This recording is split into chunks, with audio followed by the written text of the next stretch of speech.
Welcome to Talk About TV, where we talk about all things experiential outdoor hospitality. I'm your host, Michelle Oliver, and this is Expitality Time, the experience of hospitality, because the experience of hospitality transforms the world one moment at a time. I wanted to talk today a little bit about the myth of transformational hospitality. You know how we all talk about transformation in hospitality? We throw around these phrases like experience design, emotional engineering, anticipating needs. We study the story brand framework, the experience economy, the hero's journey, always looking for the perfect way to move our guests from one emotional state to another. And don't get me wrong, it works. A well-timed surprise, an unforgettable setting, a thoughtful moment of delight. These things do create emotion, and guests feel it. They post about it. They leave glowing reviews. But real transformation, that's different. That's the myth no one wants to say out loud. We love the idea that if we craft the perfect setting, if the check-in is seamless, if the candlelight flickers just right, if the scent of cedar and lavender is just subtle enough, it will happen. That by guiding our guests from stress to serenity, from routine to wonder, we can engineer epiphanies. But transformation doesn't work that way. Some guests will come expecting nothing, and they'll leave cracked wide open. Others will arrive desperate for change and leave exactly the same. No amount of fresh linens or locally sourced honey can force someone to meet themselves. And I know this firsthand. I went to Costa Rica thinking I just needed a break. An eco resort tucked between the jungle and the ocean felt like the perfect reset. It was off-grid luxury, fresh food, the promise of stillness. But when I arrived, the quiet pressed in on me and it just stripped away all my usual distractions.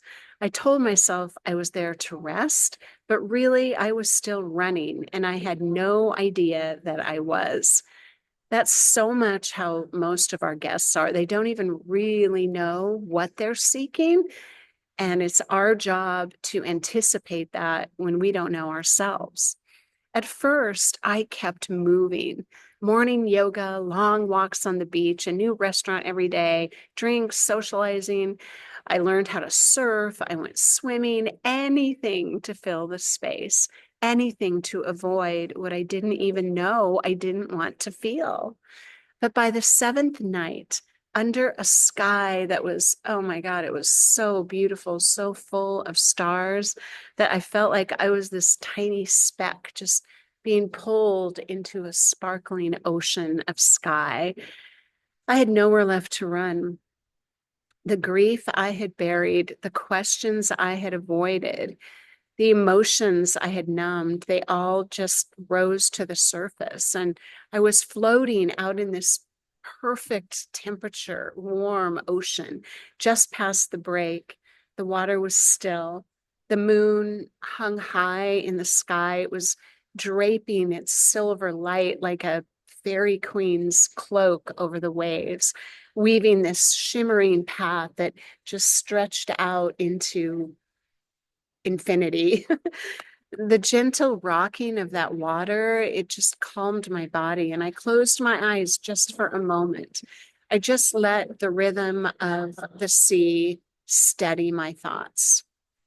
And then I remember in the stillness, this bright streak of light shot across the sky. It was so sudden, so clear, a shooting star blazing through the darkness, its tail leaving a trail of sparkles that seemed to just hang in the air just a beat too long. And my heart skipped with it. I remember holding my breath and my mind just went still. No more thoughts. In that moment, I felt this deep connection, not just to the vastness of the ocean beneath me or the expanse of that sky above, but to something within myself, something that had been lying dormant, just waiting. The star's flash seemed to mirror the burst of clarity that suddenly sparked inside me. And it was a reminder that sometimes the most powerful shifts are quiet ones, unseen by anyone else. I realized then, as the star disappeared and that ocean continued to rock me like a child in its mother's arms, that I couldn't keep running. I couldn't escape what I needed to face. I let the emotions come as I floated there, suspended between the earth and the sky. And for the first time in a long while, I allowed myself to just be. And suddenly, the silence inside me broke. I remember this, just like a sob rose up. It just came from the deepest part of my gut. It just hit me like a wave rolling through my entire body. And I gasped. I actually remember just gasping as if I had been holding my breath for years. And in that moment, I knew I couldn't keep running. I just let the sobs come. I let myself sink into them, water just rocking me like a child. I let the feelings move through me without trying to explain them away for the first time. And later, I remember sitting in the sand, writing furiously, pouring every thought onto the pages of my journal. And later still, I cried again, and this time in the arms of a good friend that I was with, just completely unashamed. The next morning, something had totally shifted in me. I cried, I laughed, I just felt everything. And then, like the tide rolling in and out, a lightness followed. Not because the resort transformed me, not because anyone designed my experience for this to happen, but because I was finally still enough to let it, just to let it. Real change. And by that, I mean genuine transformation comes when you shrug off the dragging weight of everything familiar and you meet yourself with grace, with acceptance, and become willing to let go of everything that is unlike the essence of who you truly are. David Hawkins talks about this. He says, the unconscious will let go of what is not real when we no longer defend it. How much of our lives do we spend defending what isn't even real, what isn't genuine to us? Personal transformation happens naturally when we surrender false beliefs, fears, and attachments. In essence, we become hospitable to ourselves. We invite everything to the table. We make space for what is already available and experience grace. Grace is hospitality. Hospitality is grace. And that's what we do in hospitality at its best. Not force the breakthrough, not try to, engineer it, but create the space where it could happen.